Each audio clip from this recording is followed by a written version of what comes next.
Nipelekeni jamani, dada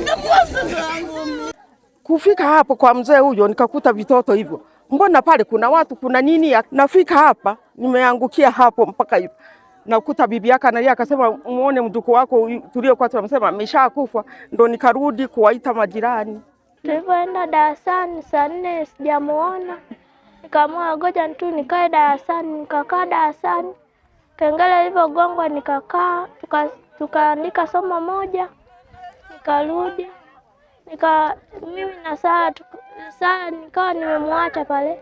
Nimetoka shule. Nimeenda pale nimekuta viatu na daftari moja. Nikasema sijui begi lake liko wapi, nikaamua nimtafute nikamkosa. Nikaamua niende nyumbani, bibi akaniuliza hivi,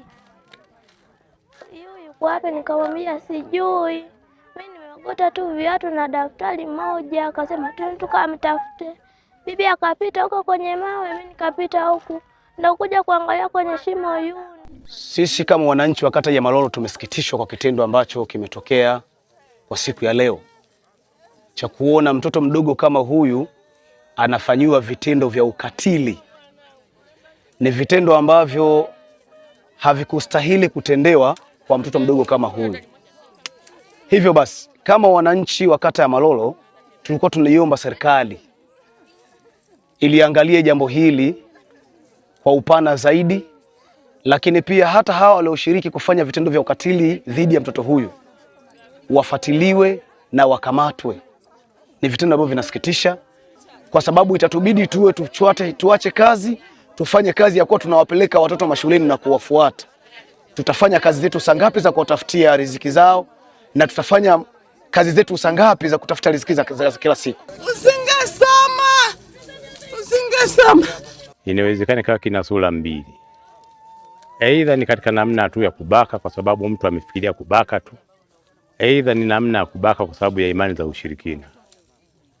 Mimi nitakuwa na shauri serikali inapowakamata watu kama hawa au kukiwa kuna viashiria vya watu kama hawa, basi ichukue hatua kali za kisheria. Wafikishwe kwenye vyombo vya sheria ili sheria iweze kuchukua mkondo wake. Angalie. Barangeni wa mimi wakamwacha huyu. Kubaka, matukio ubakaji yamekuwa akifanyika, lakini sio katika sura hii. Hii sura ya kipekee, ni sura ya kusikitisha sana. Imetutia doa sana sisi wana Malolo na imetupa huzuni kubwa sana. Pata huzuni kubwa sana. Jambo la kusikitisha sana. Baada ya kupigwa simu naambiwa kwamba kuna mtoto amebakwa. Mtoto wa mzee fulani kabakwa. Na nimekuta kweli mtoto huyu amefariki hapa.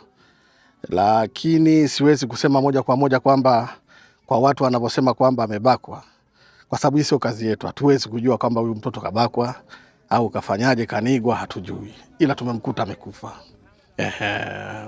Kwa hicho ndio kilichotokea. Hili ni tukio baya. Kwa mimi naombeni msije mkatulaumu. Sisi kwenye swala kama hili hatuko tayari. Jamani, mimi binafsi siko tayari kwenye hili, tunaona wabaya. Na nasema kwenye hili tukio, hawa watu mimi na imani watakamatwa. Kwa watu wanavunja mawe kule, nyumba zimezunguka. Nina imani huyu mtu atafanyaje? Atakamatwa. Tunaiamini serikali yetu na tunaenda kufanya kazi. Tusije kulaumiana. Nitaka tu niseme hicho. Tusije kufanyaje?